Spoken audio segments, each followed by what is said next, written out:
Nancy, you had a question. Yes, hi everybody. I'm a newbie, so trying to work on my first deal.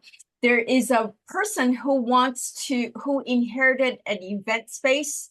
They do events and things, but it's kind of off in not a very popular or well-traveled part of town. So, um, what is the best approach to, and it's like 45 minutes drive away from me. And I'm thinking, what would be the best approach to sell something that is not, it's in a small town to sell a business? Is it an operating business or is it a building or what? You said it's an event space. What does that mean? It is a building with a business in it, and that's like they offer events. So I don't really know. She just filled out like one of those evaluations. And it makes under $100,000 a year. So, and it's in Kalama, which is a small little town on your way to somewhere. So do they own the real estate also? Yeah. Do they own the Yeah. building? Yeah. Yeah. She inherited it from her family. And she just doesn't want to be in it anymore. She wants to cash out. I mean, the business probably is worth a lot less than the building. Right. So I'd probably do some research on the value of the building and then go to her and say, hey, look at, the business is worth 50 grand or whatever, or 30 grand or whatever it is, but the building is worth 250 or 300 or a million or whatever that number is. Mm-hmm. And say, my recommendation would be, let's focus on selling the building and we can, throw in the assets of the business. And if somebody wants them and charge 25 30 grand for that or whatever, or if they don't want that, I mean, ultimately I don't know what kind of assets are there, so you'd have to do a little more research on that. But if it's doing gross income under 100K, the odds of it being worth any more than 25 or 30 grand is pretty slim. So I think overall your building is probably worth substantially more. I'd focus on selling that. Okay.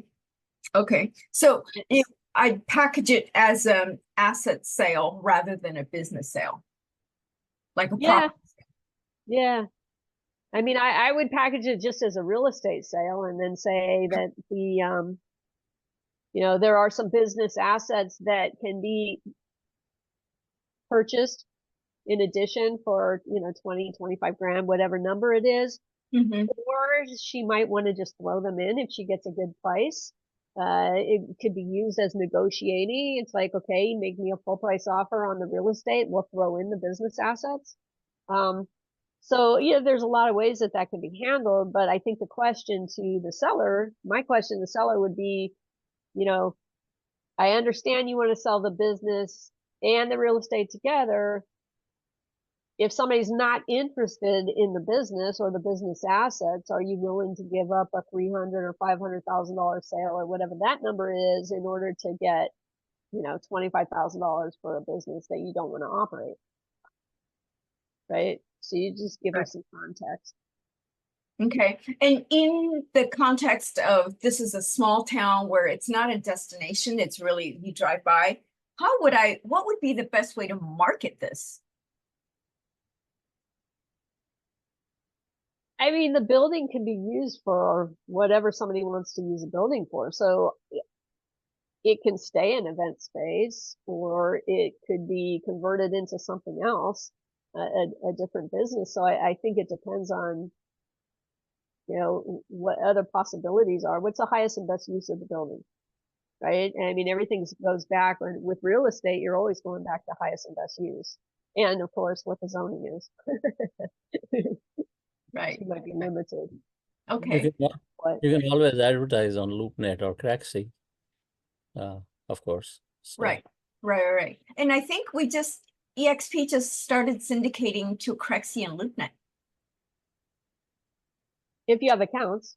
Huh? If you don't, you have to have accounts on those in order for it to syndicate to them. If you don't Right, have, so I have Build Out. So Build Out now syndicate, in addition to Anthem IQ and all the other stuff, they now syndicate to LoopNet and Crexi, which is great.